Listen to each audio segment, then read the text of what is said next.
15 octobre 1951, 19h45, dans la cuisine exiguë d'une maison modeste du quartier ouest d'Albuquerque, Nouveau-Mexique, où l'air est saturé d'une odeur âcre de ragoût de bœuf, en train de mijoter sur la cuisinière à gaz, son couvercle vibrant légèrement sous la pression de la vapeur qui s'échappe en sifflant comme un secret mal gardé.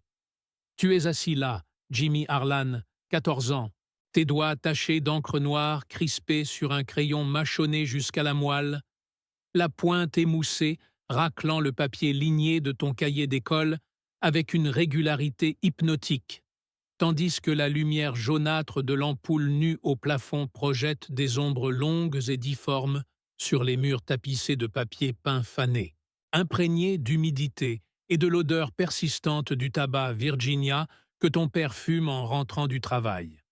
Dehors, le vent du désert balaye les rues poussiéreuses, portant le lointain grondement des moteurs de camions militaires qui sillonnent les routes menant à Los Alamos, ce bastion secret niché dans les collines arides, où ton père, le sergent-chef Edward Harlan, passe ses journées à trier des documents dans les bunkers souterrains du projet Manhattan, ces temples de l'atome où l'acier froid des coffres-forts respire l'odeur métallique de la peur contenue et du pouvoir absolu. Tes mains tremblent légèrement, non pas de froid, bien que la nuit automnale commence à mordre à travers les fenêtres mal jointes, laissant filtrer un courant d'air sec chargé de sable ocre, mais d'une excitation juvénile, car Madame Whittaker, ta professeure d'histoire au lycée Eisenhower, t'a assigné ce devoir. Décrivez le travail de votre père dans l'effort de guerre. Tu plonges dans les détails qu'il t'a murmurés un soir, après 2 verres de bourbon, ses yeux brillants d'une fierté contenue, sa voix rauque comme le frottement d'une allumette sur la pierre, les équations griffonnées sur des ardoises effaçables, les schémas de tubes à implosion qui dansent dans ta mémoire comme des serpents d'acier en fusion, les chiffres précis sur les rendements de plutonium-239 extraits des réacteurs de Hanford, ces monstres bouillonnants où l'eau lourde clapote contre des parois corrodées par la radioactivité invisible, emplissant l'air d'un bourdonnement sourd qui fait vibrer les os des techniciens jusqu'à l'insomnie. Ton crayon accélère, traçant les mots « lanceur de bombes à cœur d'uranium enrichi à 80% de U-235 » avec un tempère de beryllium pour comprimer la masse critique en 1-2 microsecondes, ignorant que chaque syllabe est une grenade dégoupillée, que l'encre qui s'étale sur la page absorbe non seulement le papier, mais l'essence même des secrets qui pourraient embraser le monde. À l'autre bout de la table, ta mère, Ruth, essuie une assiette avec un chiffon usé, ses ongles rongés trahissant une anxiété chronique, ses yeux verts, héritage d'une lignée est-européenne, qu'elle tait obstinément, jetant des regards furtifs vers ton cahier ouvert. L'odeur de son savon bon marché, mélangée à celle du graisse de porc frit plus tôt, emplit l'espace confiné, tandis que le tic-tac de l'horloge murale, un vestige de l'oncle mort à Pearl Harbor, martèle le temps comme un pouls affolé. Elle sait, au fond d'elle, que les conversations chuchotées la nuit avec ton père, quand il croyait que tu dormais, tournaient autour de contacts à Santa Fe, de paquets glissés dans des boîtes aux lettres anonymes sous le couvert de l'obscurité des ruelles, où l'odeur de l'urine et du charbon brûlé masque les échanges fatals. Mais ce soir, elle sourit faiblement, ses lèvres pâles pincées, et demande d'une voix feutrée, presque un murmure qui se perd dans le sifflement de la bouilloire. « Qu'est-ce que tu écris de beau, mon chéri ?» Tu lèves les yeux, le cœur gonflé d'une innocence qui fait mal rétrospectivement, et tu lis à voix haute un paragraphe sur les tests de Trinity, décrivant le flash aveuglant qui avait calciné le désert en juillet 45, l'odeur de chair brûlée rapportée par les observateurs, le champignon nucléaire s'élevant comme un dieu vengeur, obscurcissant le soleil du Nouveau-Mexique et projetant des ombres éternelles sur les âmes des survivants. Le lendemain matin, 16 octobre, 8h20, dans la salle de classe Nippo D12 du lycée Eisenhower, baignée d'une lumière filtrée par des stores verts poussiéreux qui sentent le moisi et la craie pulvérisée. Madame Whittaker, une femme aux lunettes cerclées d'acier et aux cheveux tirés en chignon sévère, parcours ton devoir devant la classe encore somnolente, où l'air est lourd d'odeur de crayons fraîchement taillés et de sandwichs au beurre de cacahuètes oubliés dans les cartables. Ses doigts, noueux comme des branches de mesquite, s'immobilisent sur la page 3, où tes mots dansent avec une précision chirurgicale. Mon père supervise le chargement des gadgets dans les conteneurs plombés, pesant exactement 4890 livres, avec un rendement estimé à 21 kilotonnes, calibré pour une fission en chaîne initiée par un détonateur à lentilles explosives de 32 points. Le silence tombe comme une chape de plomb, plus dense que la fumée d'un feu de camp après la pluie.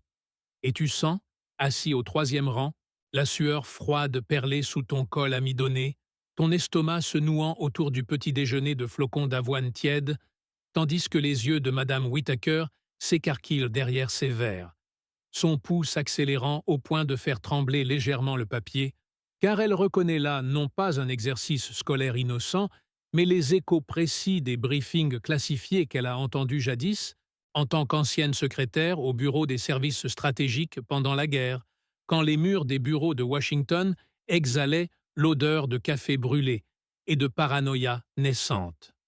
Elle plie le cahier avec une lenteur délibérée, ses articulations craquant comme des branches sèches sous le vent du désert, et après la sonnerie stridente de 15h35 qui déchire l'air comme un clairon de cavalerie, elle se dirige vers le bureau du principal, M. Hargrove, un vétéran manchot de Guadalcanal, dont le moignon repose sur le bois verni imprégné d'une odeur de cire et de vieux journaux. « Ceci n'est pas un devoir ordinaire, » murmure-t-elle. Sa voix un filet de tension pure, tandis que le soleil couchant teinte les vitres en orange sanguin. Et Hargrove, inhalant profondément l'air chargé de poussière de craie, feuillette les pages, ses yeux plissés captant les termes interdits, tempé beryllium polonium, initiateur neutronique au polonium 210. Des fragments d'un puzzle atomique que seul un initié pouvait connaître. Le téléphone, un modèle rotatif noir et luisant d'huile de machine, est saisi. Ses doigts composent le numéro du bureau local du FBI à Albuquerque. Et quand l'agent spécial Robert Landry décroche à 16h12, la ligne crachote d'une statique électrique, comme un orage lointain, portant la voix chevrotante de Madame Whittaker. « Venez voir cela. » Un enfant a écrit l'avenir de la bombe dans son cahier d'école. À 17h45 précise, le 16 octobre, une Buick noire modèle 1950, Fares tamisée perçant le crépuscule ocre du désert, se gare devant le lycée, ses pneus crissant sur le gravier comme des griffes sur l'os, et l'agent Landry descend, son chapeau fedora incliné, masquant des yeux d'un gris acier forgé dans les interrogatoires de Nuremberg. L'air vespéral est imprégné d'une odeur de sauge brûlée et d'essence autochtone, tandis qu'il marche vers le bureau du principal, son holster sous le manteau exhalant le cuir huilé et la poudre non utilisée, son cœur battant d'un rythme méthodique forgé par des années à traquer les ombres rouges dans les bas-fonds de New York. À l'intérieur, sous la lumière crue d'une lampe de bureau qui bourdonne comme un essaim enragé, il déplie ton cahier, et chaque mot lu à voix haute résonne comme un verdict. Le détail du puits de canon de 64 pouces de diamètre pour le tir de Little Boy. Les schémas mentaux des contacts à Santa Fe, où les courriers récupèrent les enveloppes cachetées avec de la cire rouge sang. Landry sent l'adrénaline monter, un goût métallique au fond de la gorge, mélange de café noir et de suspicion viscérale, car il sait que Los Alamos grouille de taupes potentielles depuis Venona, ces décryptages qui ont révélé les fils du réseau soviétique tissé dans le cœur même de l'Amérique. Le 17 octobre, à 6h30 du matin, dans les bureaux du FBI d'Albuquerque, une pièce au mur beige, tachée de nicotine et imprégnée d'une odeur persistante de papier miméographié, et de sueur rance. Landry réunit son équipe autour d'une table encombrée de dossiers jaunis, le ventilateur de plafond tournoyant paresseusement au-dessus d'eux, brassant un air lourd de tension palpable. Tes mots, photocopiés grossièrement sur du papier pelure qui craque sous les doigts, calleux, sont passés au crible. Papa dit que les Russes en ont besoin pour l'équilibre, qu'il y a un homme à Mexico qui attend les blueprints. Chaque phrase est disséquée comme un cadavre sur la table d'autopsie, les agents notant les incohérences. Un gamin de 14 ans ne connaît pas le gun type assembly sans fuite directe. Dehors, le soleil se lève sur les mésas rougeoyantes, projetant des ombres longues qui rampent comme des espions dans les canyons, tandis que Landry ordonne la surveillance. Filet Harlan. Voiture banalisée. Micro dans sa boîte aux lettres. Taille discret jusqu'à Los Alamos. Les moteurs des Ford sombres démarrent dans un ronflement étouffé. Phares éteints dans l'aube naissante, et la traque commence, lente et inexorable, comme le goutte à goutte d'une fuite radioactive. Dans la maison des Harlan, ce même matin à 7h15, Edward Harlan, 42 ans, ingénieur en chef adjoint au laboratoire X, boutonne sa chemise kaki amidonnée, ses mains encore imprégnées de l'odeur chimique du graphite et du bord des modérateurs neutroniques, tandis que Ruth prépare le café, son regard fuyant vers la radio qui grésille des nouvelles de Truman sur la Corée, où les MiG-15 hurlent dans le ciel comme des démons sibériens. Il embrasse ton front, ignorant que tes mots ont déjà allumé la mèche, et monte dans sa Plymouth 1948, capote relevée contre le froid matinal qui pince la peau comme des aiguilles de glace. Derrière lui, à 200 mètres, la Buick du FBI suit à distance, ses pneus avalant la poussière de la route 66 qui serpente vers les barrages routiers de Los Alamos, où les gardes en uniforme olive, M1 carbine en bandoulière exhalant l'huile cosmoline, scrutent les badges plastifiés sous des lampes à arc qui zèbrent la brume. Harlan franchit le poste à 8h05, saluant d'un geste las, son cœur portant le poids des rendez-vous secrets. Ce soir, un drop dans un cinéma de Santa Fe, où une main anonyme récupérera le rouleau de film 35 mm contenant les specs du Fat Man amélioré. La surveillance s'épaissit comme la fumée d'un feu couvant. Le 18 octobre, 22h10, dans une ruelle obscure derrière le Palace Theater de Santa Fe, où l'odeur de pop-corn rance et de bière éventée se mêle à celle des égouts débordants après une averse soudaine, Harlan glisse l'enveloppe dans la fente d'une boîte aux lettres rouillée, ses doigts gantés de cuir noir tremblant sous la pression d'un flashlight tamisé qui projette des ombres dansantes sur les murs de briques écaillées. À 50 mètres, planqué dans une DeSoto noire, l'agent Landry observe à travers des jumelles, Bosch en lambe, le cœur cognant contre ses côtes comme un marteau-piqueur, captant le flash fugace du signal, 3 clignotements pour package ready. L'air est chargé d'une humidité poisseuse, collant à la peau comme une seconde couche de culpabilité. Et quand une silhouette émaciée, manteau gris informe et chapeau mou, s'approche à 22h23, ramassant le colis d'un geste fluide, forgé par des années de clandestinité, Landry murmure dans son walkie-talkie à batterie, statique crachotant comme des balles perdues, sujet B identifié. Suivi visuel. Ne pas intervenir. La silhouette s'évanouit dans la nuit, ses pas claquant sur le trottoir mouillé comme des coups de feu étouffés, portant vers le nord, vers le Canada peut-être, ou un sous-marin soviétique en attente au large de Baja. De retour à Albuquerque, le 19 octobre à minuit, dans la salle d'interrogatoire du FBI, une pièce aux murs nus suintant l'humidité et imprégnée d'une odeur de désinfectant phénolique et de peur aigre, Jimmy Harlan est assis sur une chaise métallique, aux pieds boulonnés au sol, ses petites mains posées à plat sur la table d'acier froid qui lui glace les paumes. Landry, chemise froissée collée à son dos par la sueur, allume une Lucky Strike, la fumée bleue montant en volute paresseuse vers le néon bourdonnant et pose la question fatidique. Où ton père a-t-il appris tout ça, fiston? Qui lui a dit pour les courriers? Tes yeux s'écarquillent, le goût bilieux de la terreur remontant dans ta gorge, mélange de lait chocolaté du dîner et de regrets nauséeux, tandis que les mots sortent en bafouillis. Papa, il parlait avec des amis, des Russes gentils qui venaient dîner. Il sentait le tabac étranger et parlait de paix. Landry note chaque détail, son stylo grattant le papier comme des griffes, sachant que cela pointe vers le réseau Perseus, ces fantômes infiltrés depuis les années 40, quand les blueprints de l'URSS-1 avaient été volés sous le nez d'Oppenheimer lui-même. La NAS se resserre lentement, impitoyablement. Le 20 octobre, 14h30, au cœur de Los Alamos, dans le bunker IQ-112 aux portes blindées, exhalant l'acier forgé et l'ozone des générateurs diesel grondants, Harlan est convoqué par son supérieur, le colonel Stafford, un homme aux tempes grisonnantes et à l'uniforme amidonné sentant le naphtaline, sous prétexte d'un audit de routine. Mais les MP en faction dehors, M3 Grease Guns à la main huilés et prêts, trahissent la supercherie.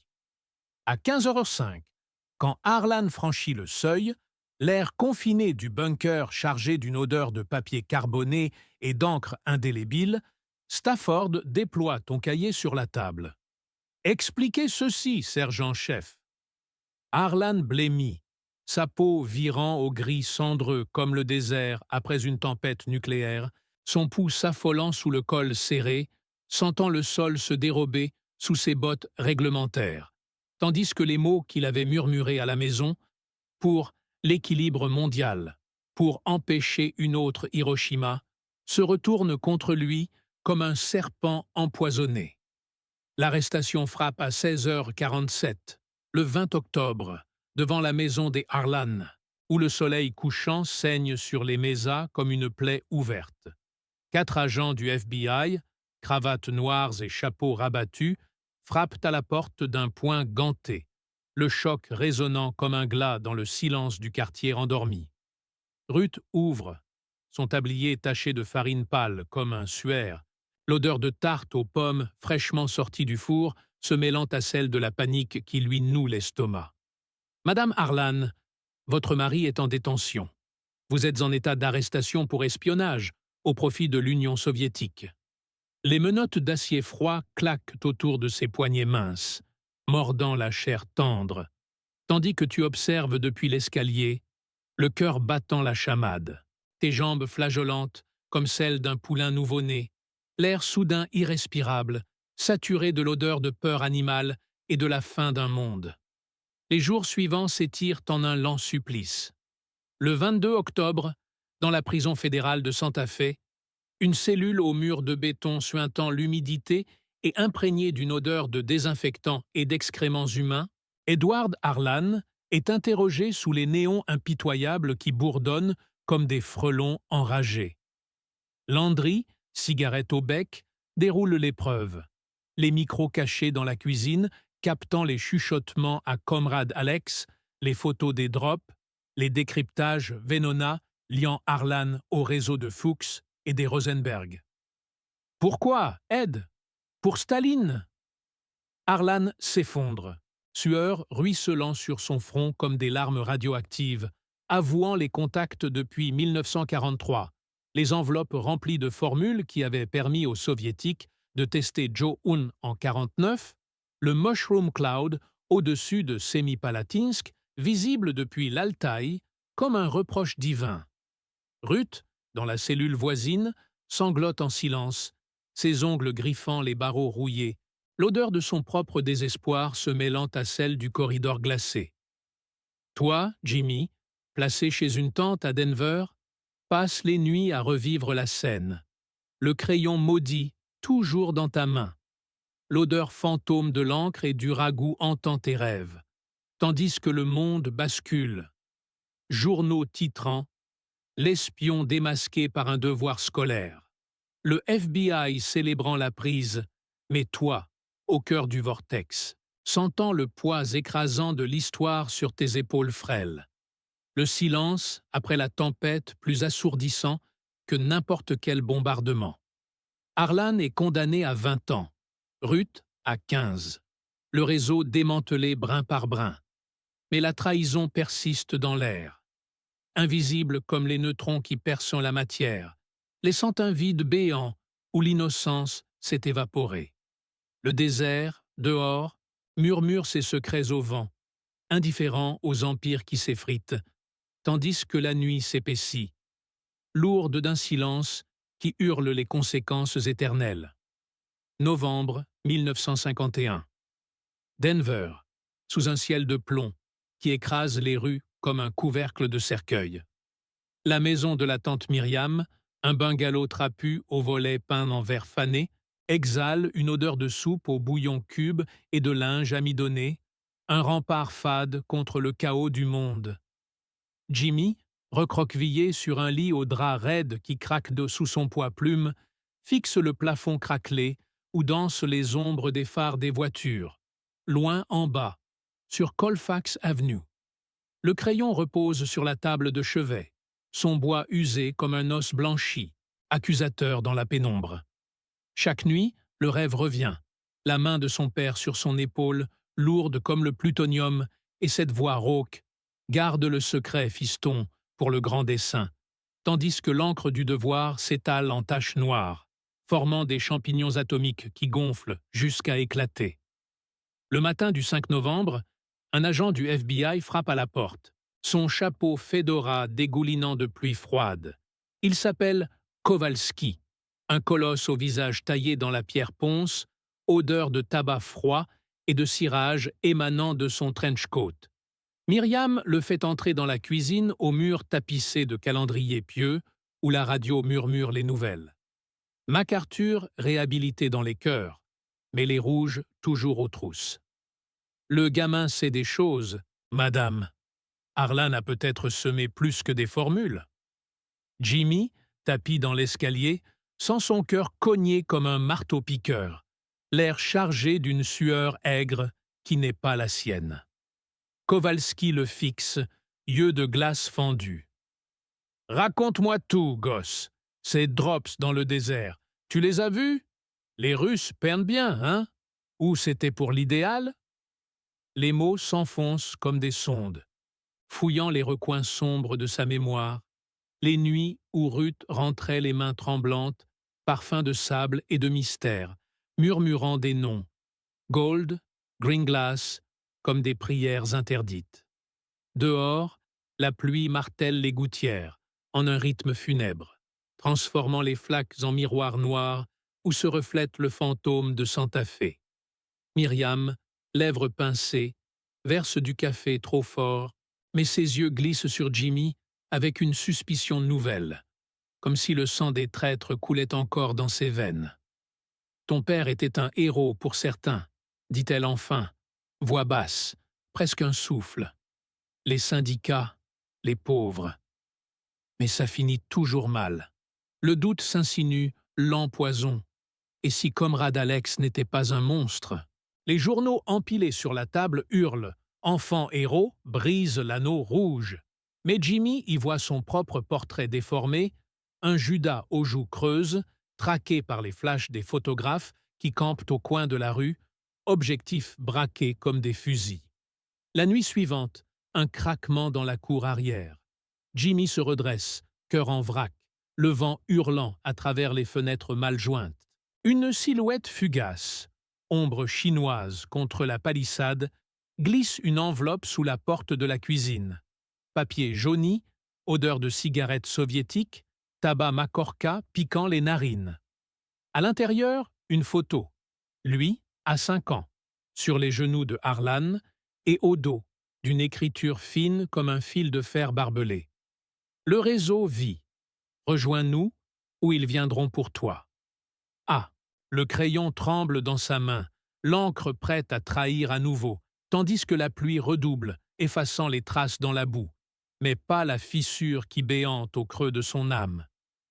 Myriam ronfle à l'étage, Kowalski guette peut-être dans une voiture anonyme, et dehors, Denver respire son haleine humide, indifférente aux garçons qui basculent au bord du gouffre, où l'histoire, vorace, tend ses griffes invisibles.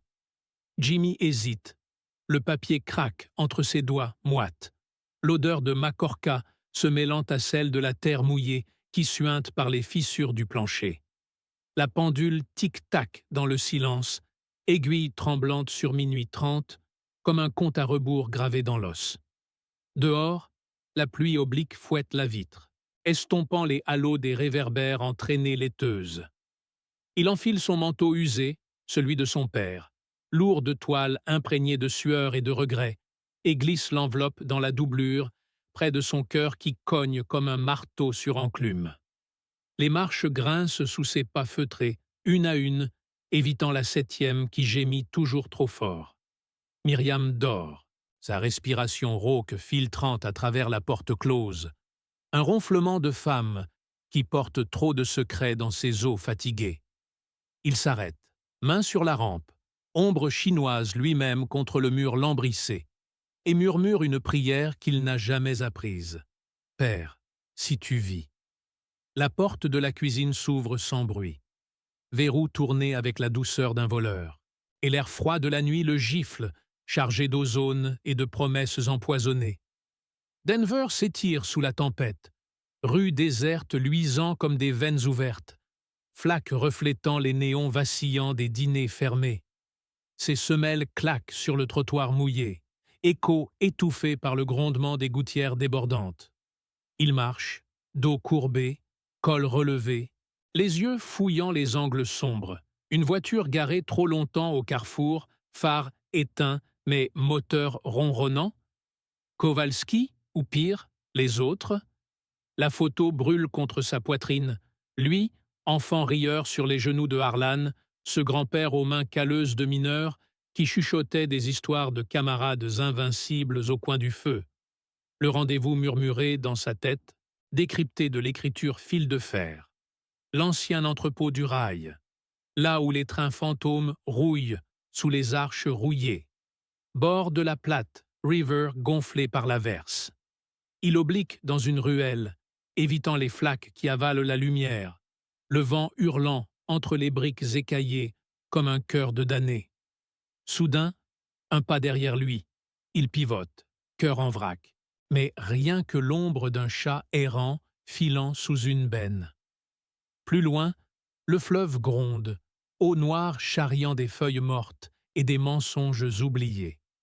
L'entrepôt se dresse, silhouette monstrueuse contre le ciel plombé, porte béante vomissant des relents de rouille et d'huile rance.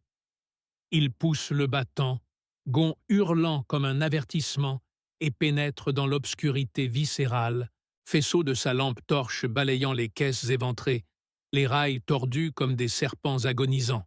« Ah » souffle-t-il, voix avalée par les ténèbres. Un froissement, puis une allumette craque, flamme dansante illuminant un visage ravagé. Ruth. Vieillie, cheveux gris noués en chignon sévère, yeux caves où brille encore le feu de Santa Fe. « Mon petit Jimmy » murmure-t-elle, accent roulant comme du gravier sous les bottes. « Le réseau t'attend. Ton père n'est pas mort. Il est libre, au-delà du rideau. » Elle tend une main tremblante, paume striée de cicatrices, brûlure de produits chimiques, nuit de forge clandestine, et dépose un badge émaillé, faucille et marteau ternis par les ans.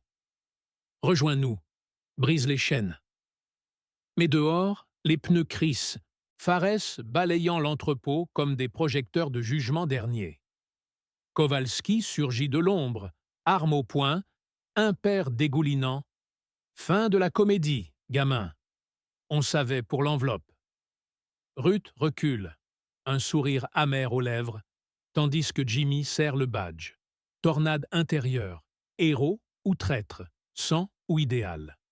La pluie redouble, tambourinant sur le toit de tôle comme une salve funèbre. Ruth bondit vers une échelle rouillée, escalade vers les hauteurs sombres, silhouette avalée par la nuit. Jimmy hésite, un battement de cils éternel, puis jette le badge dans une flaque rouillée, éclat fugace, étouffé.